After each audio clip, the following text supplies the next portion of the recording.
সম্মানিত অভিভাবক ও প্রিয় শিক্ষার্থীবৃন্দ, আসসালামু আলাইকুম।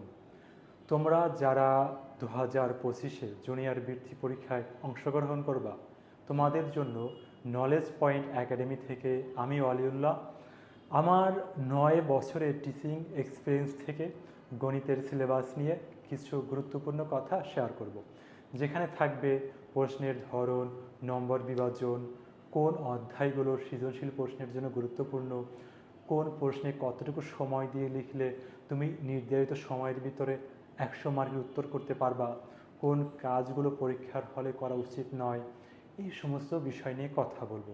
তো সে পর্যন্ত আমাদের সঙ্গে থাকো। মূল আলোচনায় যাবার আগে আমাদেরকে কিছু বিষয় জেনে নিতে হবে। তোমরা ইতোমধ্যেই হয়তো জেনে থাকবে যে গণিতে 100 নম্বরের একটি পরীক্ষা হবে।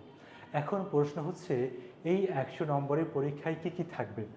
100 নম্বরের পরীক্ষায় থাকবে 50 নম্বরের একটি সৃজনশীল প্রশ্ন, 20 নম্বরের সংক্ষিপ্ত প্রশ্ন, 30 নম্বরের বহু নির্বাচনী প্রশ্ন। এখন এই যে সৃজনশীল, সংক্ষিপ্ত, বহু নির্বাচনী, এই প্রশ্নগুলো কোন অধ্যায় থেকে কতটি থাকবে সেটি বুঝতে হলে তার আগে আমাদেরকে আরেকটি গুরুত্বপূর্ণ বিষয় দেখে নিতে হবে। সেটি কি? সেটি হচ্ছে, আমরা জানি যে আমাদের টোটাল 11টি অধ্যায় আছে। এই 11টি অধ্যায়কে তারা 4টি অংশে বিভক্ত করেছে। সেটি হচ্ছে পরিমাপ, বীজগণিত, জ্যামিতি, তথ্যপাত্র। বীজগাণিতিক অংশে থাকবে প্যাটার্ন, মুনাফা, পরিমাপ। জ্যামিতি অংশে থাকবে বীজগণিতীয় সূত্রাবলী, বীজগণিতীয় ভগ্নাংশ, সরল সমীকরণ, সেট। জ্যামিতি অংশে আছে চতুর্ভুজ, পিথাগোরাস, বৃত্ত। তথ্যপত্রে থাকবে তথ্য উপাত্ত। এখন আমাদের এই যে প্রশ্ন, সৃজনশীল, সংক্ষিপ্ত, বহু নির্বাচনী, এই প্রশ্নগুলো কোন পার্ট থেকে কতটি থাকবে সেটাও কিন্তু তারা ঠিক করে দিয়েছে। সেইটা একটু আমরা দেখি। সেটা হচ্ছে আমাদের শুরুতেই বহু নির্বাচনী প্রশ্ন। বহু নির্বাচনী প্রশ্ন থাকবে 30টি, প্রত্যেকটাতে 1 নম্বর করে, টোটাল 30 নম্বর। এই 30টি বহু নির্বাচনীর পরিমাপ অংশ থেকে থাকবে 8 থেকে 10টি, বীজগাণিতিক অংশ থেকে থাকবে 8 থেকে 10টি, জ্যামিতি অংশ থেকে থাকবে 6 থেকে 8টি, তথ্যপত্র থেকে থাকবে 3 থেকে 4টি। এরপরে আসি সংক্ষিপ্ত প্রশ্ন। সংক্ষিপ্ত প্রশ্ন থাকবে 10টি, 2 মার্ক করে, 20 নম্বর। এটি টোটাল 11টি অধ্যায় থেকেই থাকবে। এরপরে আসো সৃজনশীল প্রশ্ন। সৃজনশীল প্রশ্ন থাকবে 5টি, 10 নম্বর করে, টোটাল 50 নম্বর। এই 5টি সৃজনশীল প্রশ্ন প্রতিটি অংশ থেকে, অর্থাৎ আমাদের যে পরিমাপ, বীজগণিত, জ্যামিতি, তথ্যপত্র 4টি অংশ আছে, এর প্রত্যেকটা অংশ থেকে কমপক্ষে একটি করে টোটাল 5টি প্রশ্ন থাকবে। তার মানে কোনো একটা অংশ থেকে আমরা 2টি সৃজনশীল পাবো। সেটা কোন অংশ থেকে আমরা একটু পরে দেখব। তার মানে মূল কথা হচ্ছে, আমাদের পরীক্ষায় 3 ধরনের প্রশ্ন থাকবে। একটি হচ্ছে সিকিউ, আরেকটি হচ্ছে এসকিউ, আরেকটা হচ্ছে MCQ। সিকিউ কি? ক্রিয়েটিভ কোশ্চেন, সৃজনশীল। সৃজনশীল প্রশ্ন থাকতেছে আমার টোটাল 5টি, 10 নম্বর করে, টোটাল 50 নম্বর। ওকে। এসকিউ মানে সংক্ষিপ্ত প্রশ্ন। সংক্ষিপ্ত প্রশ্ন থাকবে 10টি, টোটাল প্রত্যেকটাতে 2 নম্বর করে, মোট 20 নম্বর। তারপরে কি আছে? MCQ, ক, খ, গ, ঘ, এই প্রশ্নগুলো বহু নির্বাচনী, টোটাল 30টি থাকবে আমার 1 নম্বর করে, টোটাল হচ্ছে 30 নম্বর। এই হলো আমার 100 নম্বরের প্রশ্ন। টোটাল টাইম হচ্ছে 3 ঘন্টা। ক্লিয়ার এই পর্যন্ত? এই পর্যন্ত যেটা দেখলাম সেটা ছিল আমাদের বোর্ড কর্তৃক নির্ধারিত সিলেবাস। এখন আমার থেকে তোমাদের জন্য কিছু সাজেশন থাকবে। সেটি হচ্ছে, সৃজনশীলের জন্য তুমি কোন অধ্যায়গুলো করবা, বা সৃজনশীল প্রশ্নগুলো কি টাইপের হবে, কি রকম আমাদের এই প্রশ্নগুলো হবে, সেটা তো আমরা দেখি। আমরা দেখলাম যে আমাদের টোটাল কোশ্চেন হচ্ছে 5টি, 4টা অংশ থেকে। প্রথম অংশে আছে পরিমাপ। পরিমাপ অংশে আমাদের আছে টোটাল 3টি অধ্যায়। এই 3টি অধ্যায় থেকে 10 নম্বরে একটি সৃজনশীল প্রশ্ন আমরা এখান থেকে পাবো। 10 নম্বর একটি সৃজনশীল প্রশ্ন। প্যাটার্ন আমার কাছে খুব বেশি একটা গুরুত্বপূর্ণ সৃজনশীলের জন্য মনে হয় না, তবে এই মুনাফা এবং পরিমাপ এই দুটি অধ্যায় সৃজনশীলের জন্য খুবই খুবই গুরুত্বপূর্ণ।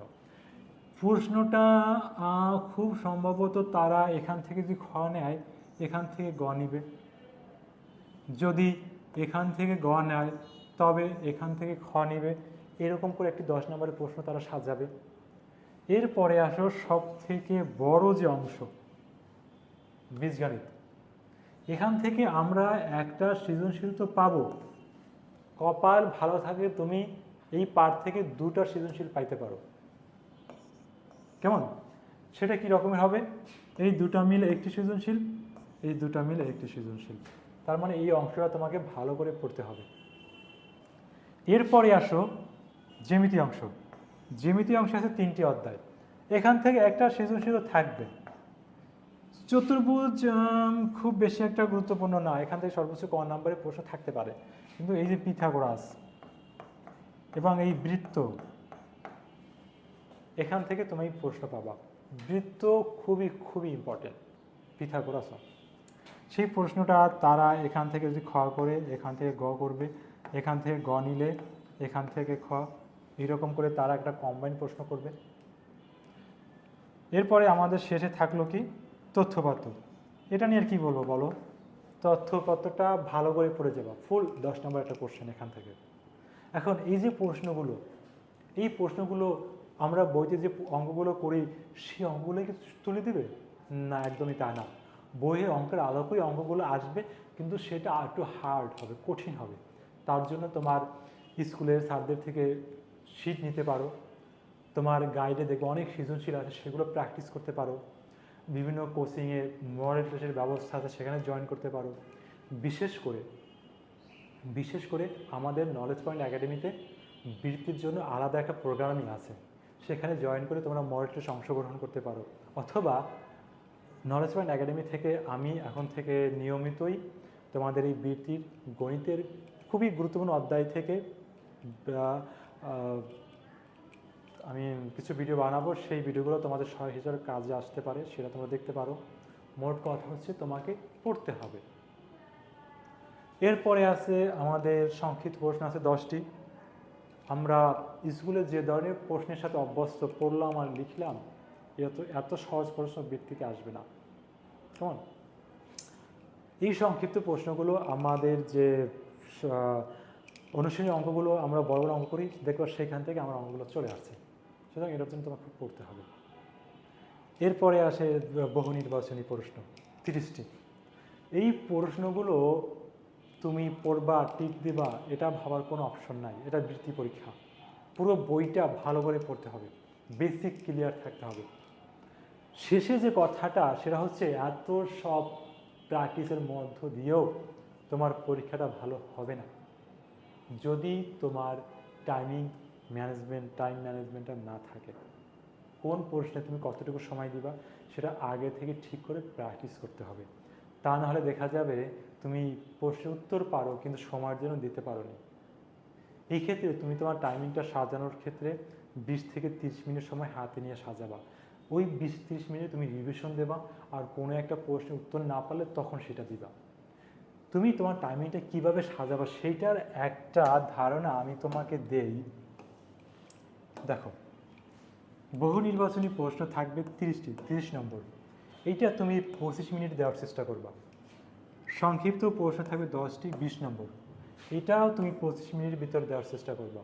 এখানে কোনো প্রশ্ন তুমি পাবা যেটা 1 মিনিট হয়ে যাচ্ছে, কোনো প্রশ্ন পাবা যেটা 2 মিনিটে পারতেছ না, কিন্তু গড়ে তুমি 50 মিনিট দেওয়ার চেষ্টা করবে। একটা কথা মনে রাখবা, তুমি এটা যত দ্রুত শেষ করতে পারবা, ওইখান থেকে সেই সময়টা তুমি সৃজনশীল অঙ্কে দিতে পারবা। সৃজনশীল অঙ্কে প্রচুর সময় লাগবে, এটা খুবই হার্ড প্রশ্ন হবে। 5টা সৃজনশীল প্রশ্ন থাকবে, 50 নম্বর। প্রত্যেকটা সৃজনশীল প্রশ্নে তুমি সময় দিবা 20 মিনিট।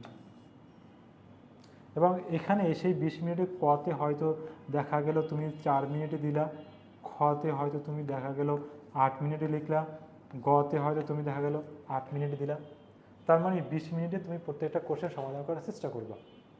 এই গেল আমার টোটাল 150 মিনিট, 180 মিনিট পরীক্ষার, রয়ে গেল 30 মিনিট। এই 30 মিনিট থাকবে তোমার রিভিশনের জন্য। কেমন? তাহলে বুঝতে পেরেছ এতক্ষণ যেটা আমি বললাম? এরপরেও যদি তোমাদের কোনো কোশ্চেন থাকে সেটা কমেন্টে জানাও। শেষে যে কথাটা বলবো সেটা হচ্ছে, দেহটাকে আর মনটাকে শান্ত রাখো, উত্তেজিত হয়ে না।